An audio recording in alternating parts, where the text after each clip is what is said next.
Le château est fermé, les touristes ne viennent plus.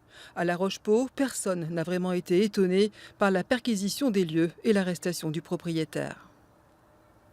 On sentait depuis un moment qu'il y avait quelque chose qui n'était pas clair. Et quand on a vu ce débarquement-là, on a compris tout de suite ce qu'il y avait. Depuis 2015, les habitants de La Roche-Pau ont été témoins d'une situation très évolutive dont certains ont bien voulu parler à condition qu'on ne les voit pas. Le nouveau propriétaire avait de grandes ambitions pour le château qu'il a voulu tout de suite rendre plus visible de loin. Au départ, ils avaient fait du très très bon travail. Ils avaient laissé les grains de futaie. Et un beau jour, ils se sont mis à abattre tout, sans autorisation, étant donné que le parc est classé monument historique. Et aujourd'hui, vous pouvez voir que le parc, sous le château, est complètement détruit et va revenir à l'état de buisson et de broussailles. Plus que le propriétaire, les villageois ont surtout vu la gérante qui a lancé de nombreux projets.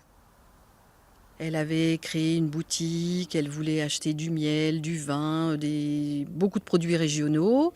Elle avait envie de créer des manifestations aussi au sein du château et elle a engagé beaucoup de travaux.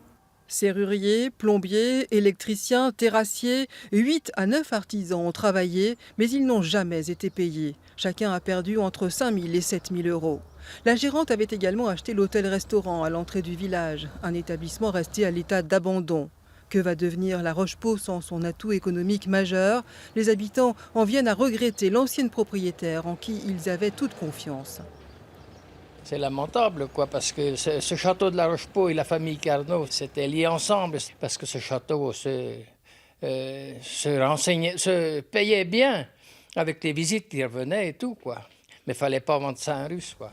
Un sentiment d'immense gâchis. La question, c'est maintenant de savoir quand le château pourra à nouveau être ouvert à la visite.